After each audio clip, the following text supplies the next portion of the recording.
تو اب سزا کیا ہونا چاہیے؟ کان پکڑ کے اٹھ بیٹھ کرنا چاہیے، مسجد میں آ کے 20-25 رکعت نماز پڑھنا چاہیے، ایسا ہونا چاہیے تھا، ویسا ہونا چاہیے تھا، ویسا ہونا چاہیے تھا، مگر ایسا نہ ویسا۔ قسم کی سزا آتی ہے، آپ 10 آدمی کو کھانا کھلا دیجیے، آپ دیکھیے مزاج کیسا۔ اس کو یہ نہیں کہہ رہے ہیں کہ 10 رکعت آ کر مسجد میں پڑھو، نہیں، اس کو کہہ رہے ہیں کہ غلطی ہو گئی، 10 آدمی کو کھانا کھلا دو، 10 آدمی کو کپڑا پہنا دو۔ جی اگر 10 آدمی کو کھانا بھی نہیں کھلا سکتے، 10 آدمی کو کپڑا پہنانے کی بھی استطاعت نہیں ہے، تو کم سے کم 3 دن روزہ رکھ لو۔ 3 دن روزہ رکھنے سے آپ کھانا کم کھائیں گے، وہ کھانا دوسرے کوئی کھا لیں گے۔ سمجھ میں آ رہا آپ کو بات؟ اسلام کا مزاج یہ ہے کہ اس میں سزا بھی جب ہوتی ہے تو ایسی سزا ہوتی ہے کہ اس میں دوسرے آدمی کا منافع ہو جاتا ہے، دوسروں کو دینا۔ زکوٰۃ بھی آپ کمائے، آپ کا محنت ہے، آپ کی محنت ہے، آپ کا خون پسینہ ہے، 2.5% نکالو اور دوسروں کو دے دو، یہ فرض کر دیا آپ کے اوپر۔ فرمایا بھئی کیوں یہ نظام کیوں بنایا گیا؟ فرمایا کئی لا یکون دولۃ بین الاغنیاء منکم، تمہارے پاس جو مالدار ہے ساری کی ساری دولت ان کے ہاتھ میں نہ آ جائے۔ سرمایہ دارانہ نظام جو ہے، کروڑ پتی جو لکھ پتی تھا وہ کروڑ پتی بن رہا ہے، کروڑ پتی ارب پتی بن رہا ہے، یہ نہ ہو جائے۔ جب بھئی دولت دنیا کے اندر 100% دولت ہے، اگر مالدار کے ہاتھ میں 50% چلے گئی، ایک مالدار کے ہاتھ میں 50% چلے گئی، تو 100 غریب ہے، 100 کے اندر 50% باقی رہیں گے، 100 آدمی کو 50 میں کھانا پڑے گا۔ اور اگر یہ 60 کا مالک ہو گیا تو وہ 100 کو پھر 40 میں کھانا پڑے گا۔ دنیا میں تو ایک نظام ہے نا، ایک لیول ہے رزق کا، دولت کا، سونے کا، یہ چیز کا ایک لیول ہے۔ کتنا بڑا حصہ مالداروں کے پاس جاتا ہے تو غریبوں کے لیے اتنا کم بچتا ہے۔ اب معاملہ یہ ہو گیا کہ دنیا بھر کے اندر 90% دولت مالدار کھینچ لے کے بیٹھ گئے، اور آپ میں یقین سے بتا رہا ہوں، میں آپ کو اپنے زندگی کے تجربات میں بتا رہا ہوں، غریب لوگ کے پاس میں کبھی گیا، عام طور پہ ایک عام طبقہ متوسط یا غریب لوگوں کے گھر میں گیا تو ان کے استطاعت سے وہ زیادہ کھانا کھلائے، ایسا میرے کو تجربے ہوئے۔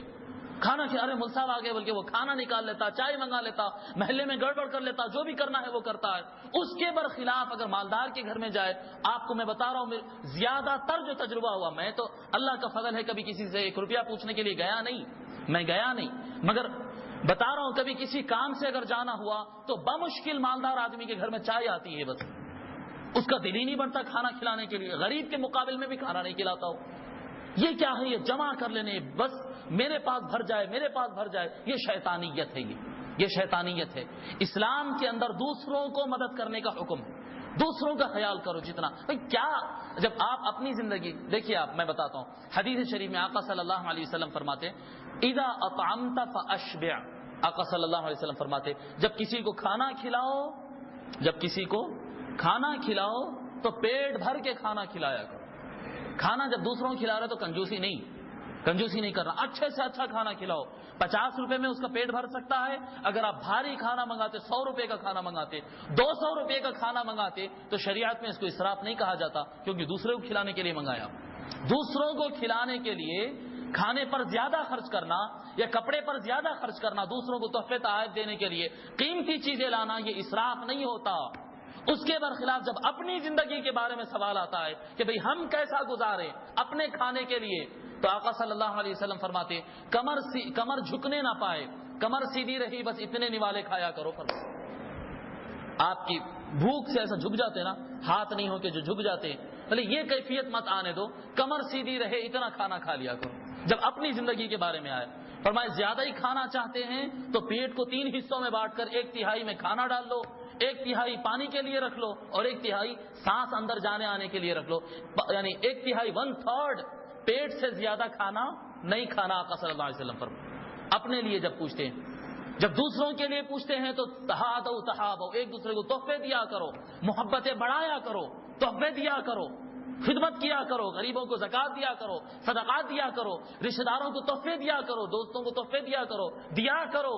جب اپنی زندگی گزارنے کی بات آتی ہے تو آقا صلی اللہ علیہ وسلم ارشاد فرماتے کن فی الدنیا کانک غریب او عابر سبیل، دنیا میں زندگی یوں گزار لو جیسا کہ تم ایک اجنبی ہو، اجنبی جانتے نا، اجنبی جیسا کہ حیدرآباد کا رہنے والا آدمی سعودیہ میں چلے گیا، حیدرآباد کا رہنے والا آدمی ملیشیا چلے گیا، حیدرآباد کا رہنے والا آدمی امریکہ چلے گا، نئے شہر میں چلے گا. آپ یہاں سے 8-10 دن کے لیے اگر بنگلور گئے، دلی گئے، تو آپ کتنا سامان بناتے اپنے آپ کے لیے، کتنے جوڑے کپڑے بناتے، کتنی زمین اپنے لیے خریدتے ہیں، کتنا بینک بیلنس اپنے لیے بناتے. 8 دن آپ کو بنگلور میں رہنا ہے، 8 دن آپ کو مدراس میں رہنا ہے. کأنک غریب، ایک اجنبی، جیسا کہ یہ جگہ آپ کی نہیں ہے، یہ لوگ آپ کے اپنے نہیں ہیں، آپ کو تھوڑے دن رہنا ہے اور نکل جانا ہے.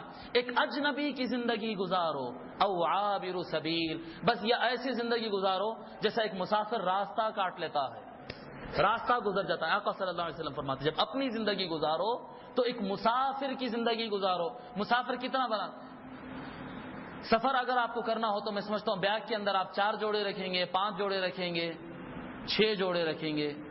سفر میں کتنے جوڑے رکھیں گے؟ 7 رکھیں گے.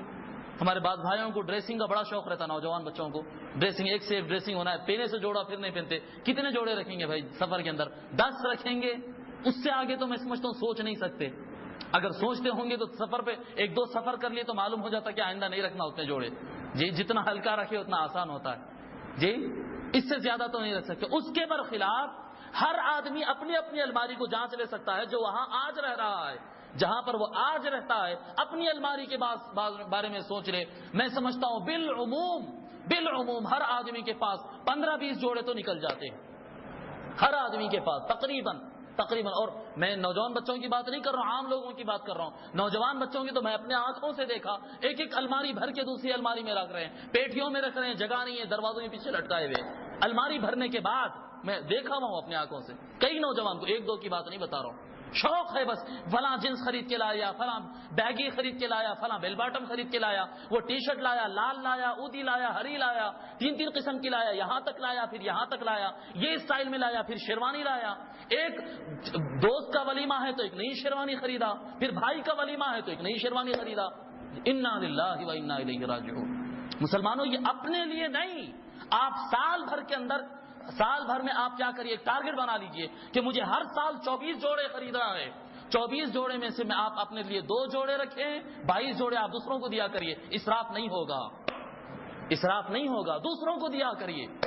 آپ کے پاس سکت ہے، پیسہ ہے جیب میں، تو آپ بھاری سے بھاری چیز خریدیے، اچھی سے اچھی چیز خریدیے دوسروں کے خاطر. اور جب اپنے لیے خریدیے تو پھر آقا کے وہ فرمان کو یاد کریے، کن فی الدنیا کأنک غریب او عابر سبیل. ایک مسافر کی زندگی کے لیے آپ کیا سوچتے ہیں؟ تھوڑے دن اگر رہنا ہے تو کیا کرنا پڑے گا؟ بڑے بزرگ لوگ سے قول سنا، بڑے بزرگ لوگ سے وہ پڑھنے میں آج تک نہیں آیا، پتہ نہیں صحیح السند ہے یا روایت ہے کیا ہے، مگر بات بڑی اچھی لگی. حضرت موسیٰ علیہ السلام کے زمانے میں لوگوں کی عمریں بڑی زیادہ ہوتی تھی، جیسا کہ بعض روایتوں میں ملتا ہے کہ فرعون کی عمر بھی 300 سال سے زیادہ تھی، 350 سال، 360 سال، اس طرح کی کچھ عمر تھی. وہ زمانے میں عمریں لوگوں کی بڑی ہوتی. تو موسیٰ علیہ السلام کچھ لوگ سے کہتے ہیں کہ ایک نبی آخر زمان محمد رسول اللہ صلی اللہ علیہ وسلم تشریف لائیں گے، ان کی امت ہوگی، امت محمدی. ان کی امت میں لوگ بڑے پختہ مکانات بنائیں گے، بڑے بنگلے بنائیں گے، اچھے مکانات بنائیں گے. بس نہیں ہوتا RCC ڈالیں گے، RCC بس نہیں ہوتا پھر 2-3 منزل ڈالیں گے، جی بڑا ڈالیں گے، اور بہت بڑے پختہ اور مضبوط مکانات بنائیں گے. اور اس امت کی عمریں 60 اور 70 کے درمیان ہوں گے. جب موسیٰ علیہ السلام یہ فرماتے تو ایک بوڑھی عورت کھڑی ہو کے بولتی تعجب سے، 60-70 سال؟ اے موسیٰ اگر ہمارے کو 60-70 سال ہی جینا ہے، اگر ہمارے کو ہوتا، ہمارے تو عمریں 300, 400 سال ہوتے، لیکن اگر ہماری عمریں 60-70 سال کے درمیان ہوتی تو ہم کوئی درخت کے نیچے بیٹھ کر گزار لیتے اتنے سال. جی اتنے 60-70 سال ہی گزارنا، تھوڑے دن میں ختم ہو جائے خلاص. اب سوچیں، تھوڑی دیر کے لیے خیال آتا کہ بھئی 60-70 سال کا عرصہ کوئی چھوٹا عرصہ نہیں، بڑا عرصہ ہوتا، کوئی چھوٹا عرصہ نہیں ہوتا، یہ بڑا عرصہ ہوتا ہے. نہیں، بڑا عرصہ نہیں ہوتا ہے. ہر آدمی اب تھوڑی دیر کے لیے اپنی آنکھ بند کر کے سوچ لے کتنی ہماری عمر کتنی ہے. کسی کی عمر 25 سال ہے، کسی کی 30 سال ہے، کسی کی 35 سال ہے. تو یہ جو 25 اور 35 سال کے جو درمیان ہے، وہ لوگ اپنے آپ کو یوں سمجھ لیجئے کہ نارمل لائف بھی اگر مل رہی ہے، گارنٹی تو نہیں ہے، لیکن اگر نارمل لائف بھی مل رہی ہے تب بھی آدھی زندگی تو گزر گئی، آدھی تو ہو گئی. بس ایک آنکھ بند کر کے میں سمجھتا ہوں آپ کو 60 سیکنڈ بھی نہیں لگیں گے، پورے 30 سال گھوم کے آ جا سکتے آپ. ایک خواب ہے چھوٹا سا، ختم ہو گیا. ایک خواب ہے چھوٹا سا، ختم ہو گیا خلاص. اب جو بڑے ہیں 45 ہے 50 ہے 60 ہے وہ لوگ بھی تھوڑی دیر کے لیے اپنی آنکھ بند کر کے دیکھیں، جتنا 30 سال کا خواب ہے اتنی دیر کا 60 سال کا بھی خواب ہے. بس 1 منٹ 2 منٹ لگتے ہیں. میں پیدا ہوا، وہاں پر بڑا ہوا، ایسا والد صاحب کے ساتھ ہوا، پھر ایسا کالج گیا، پھر ایسا میں اب کیا کہتے ہیں میری